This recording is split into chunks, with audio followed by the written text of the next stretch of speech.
Hassan Yazdani Cherati of Iran, Olympic champion in 2016 in the 74-kilogram weight class. For Yazdani, success no stranger. Yazdani with his left-handed underhook. The pressure and the nerves, how do you deal with that? Yazdani Cherati staying busy, staying hungry. 1 point on the step out, now 2 on the takedown. That's gonna do it. Iran had a great day. They've won the close ones today.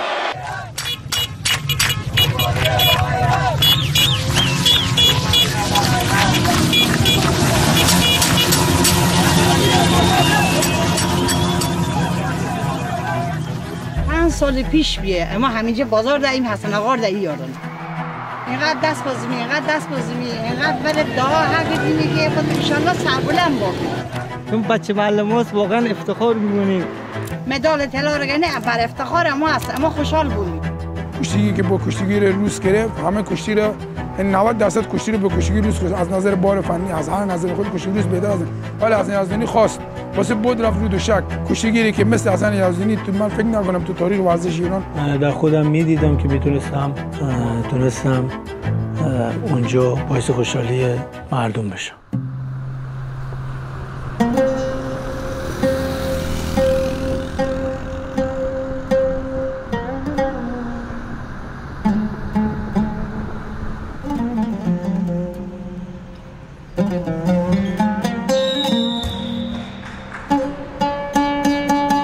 که اسم شهر که تهران هستیم و پایتخت ایران و اردوی تیم ملی که اینجا برگزار میشه درسته خب تمرینات خوب فشرده و سختی رو تو این مدت انجام دادیم و آخرین فشارهای تمرین هستش که حدوداً یه فشار تمرینات کمتر میشه میریم تو دوران تیپر بعد تمرینات بدنسازی دو میدانی و کارهای فنی و تاکتیکی که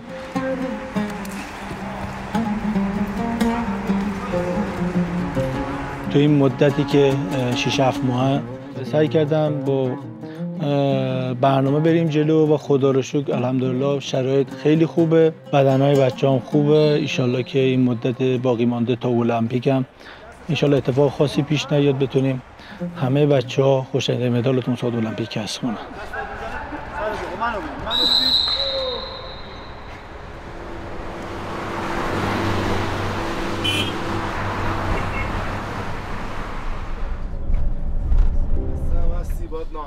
شده 11 سالگی کشتی رو شروع کردم تا الانم که حدوداً 18-19 ساله دارم فعالیت میکنم کشتی رو خب دلیل اصلی این بود خب تو این منطقه خیلی علاقه‌مند به کشتی مازندران مثلا شهر جوبا که اون دوره که آقای حاجی زاده و قهرمانای زیاد اینجا به همین خاطرم من کشتی رو شروع کردم با اصرار پدرم که سال 84 بنده خودم اینو با موتور یه مدتی به باشگاه می‌بردم اینا حدوداً 20 کیلومتر اولین نفری بودیم که این در سالن حاضر میشد موقع تمرینات آخرین نفرم بود که از تمرین برمیگشتیم و میومدیم اینا منم همونجا در کنارش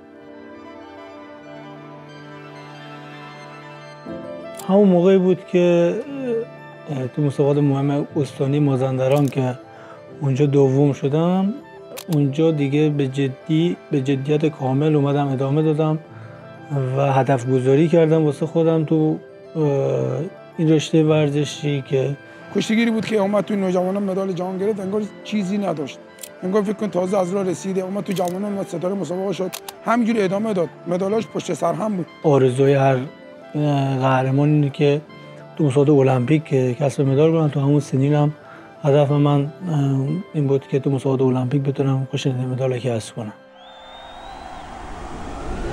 اینو باید دیگه از مردم پرسید ولی خب مربی من همیشه به پدرم میگفت که این یک روزی قهرمان بزرگ میشه و همیشه تو این زمینه به من انگیزه میداد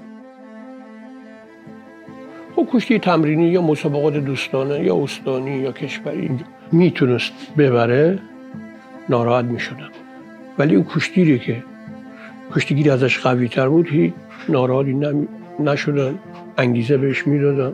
کشتی برد و باخت داره.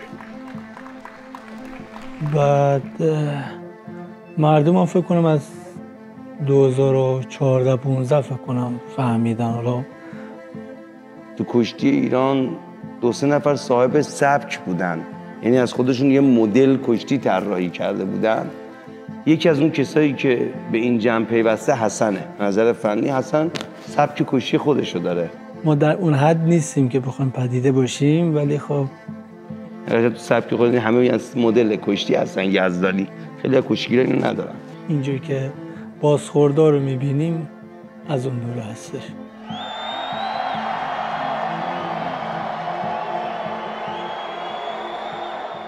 این قدم بزنیم بیا. خیلی خب تو این مجموعه هم یه سالن کشتی رو اینجا طراحی کردیم و علاقه‌مندان به رشته ورزشی کشتی هم دارن اینجا تمرین میکنن. این هم سالن کشتی هستش که همه رو زحمت خانواده و دوستا. حدوداً 10 تا سویت هستش که واسه بحث خوابگاه ورزشکاران اینجا. این نشیمن هم داره که حدوداً 80 متر هستش که بتونن اینجا کسایی که هستن اینجا فعالیت میکنن و علاقه‌مندن که بیان اینجا.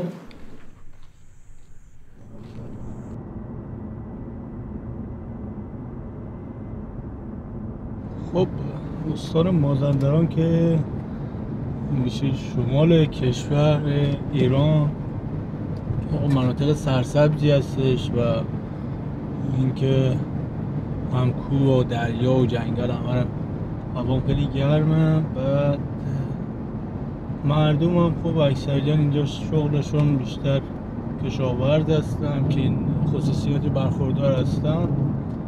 مردم های خونگرم مهمان نوازی دارن استان مازندران و همینطور علاقه‌مندن به ورزش، نه تنها کشتی، بیشتر ورزش ها رو دنبال میکنن و تو بیشتر رشته ورزشی هم مازندران ورزشکار داره.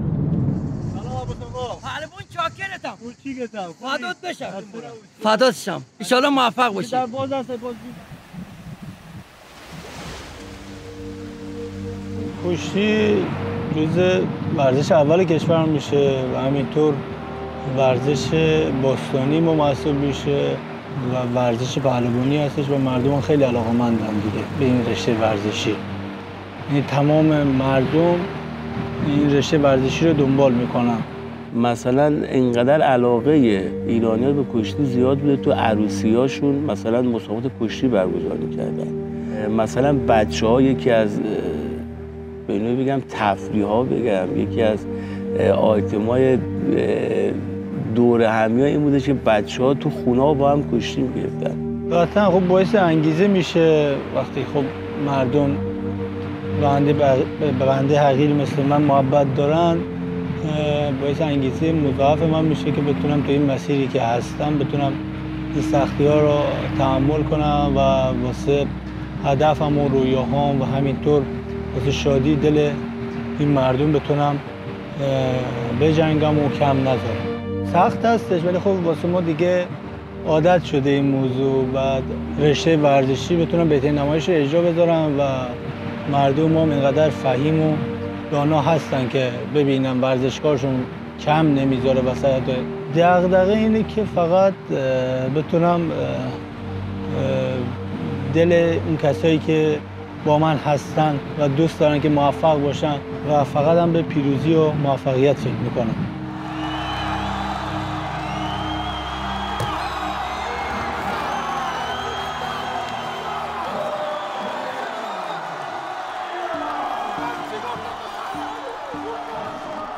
خب عمل کتف واقعا عمل سختی بود. من خودم یه عمل پا انجام دادم. 3 تا جراحی تو کتفم انجام شد. واقعا شرایط خیلی سخت بود و همه میگفتن تو بر نمیگردی. که واقعا زحمت کشیده. این 5 روز بعد از جراحی کتف اومد بدنسازی خودش شروع کرده. با 2 ماه با کتف بسته داشت دو میگرفت. حدوداً در طول روز 7-8 ساعتش رو درگیر کارهای فیزیوتراپی و بدنسازی بودم. خب این 5-6 ماه صبح ساعت 7 بیدار میشدم و این مسیر رو میرفتم. واقعا شرایط سخت بود، ولی خب خدا رو شکر همه این سختی ها الان منجر به این شده که داریم آماده میشیم واسه مسابقات المپیک.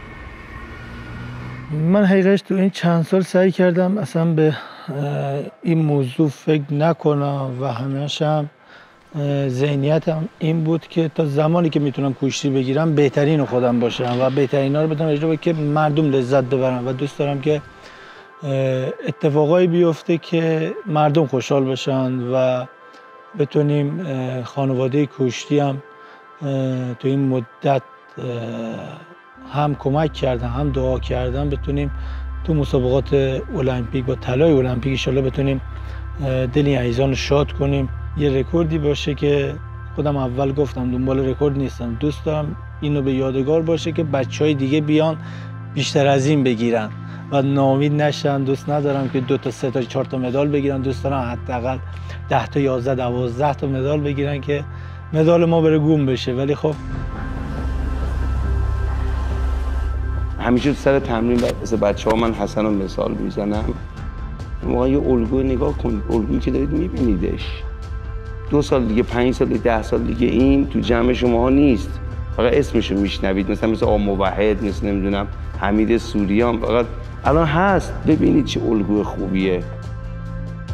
هدف من از این کار این هستش که بخوام بچه‌ها زود بحث قهرمانی قانع نشم دیگه. مردم ما رو به عنوان چهره کشتی میشناسن، ولی خب ما هم مثل خود مردم هستیم، فرقی نمیکنه، ما هم یکی از همین مردم هستیم.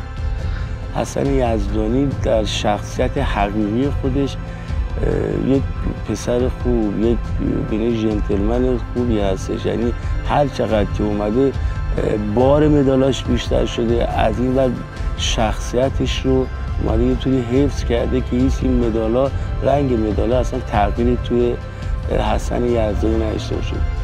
فکر نکنم که ما تافته جدا بافته باشیم، ما از خودشون هستیم و همیشه هم کنارشون هستیم و هر فشاری که به این عزیزان متحمل میشه به ما متحمل میشه، شاید هم بیشتر متحمل بشه. انشالله که بتونیم اتفاقات خوبی رقم بزنیم که هم جنسای خودمون رو بتونیم خوشحال کنیم به امید خدا. انشالله. دست در نکنه.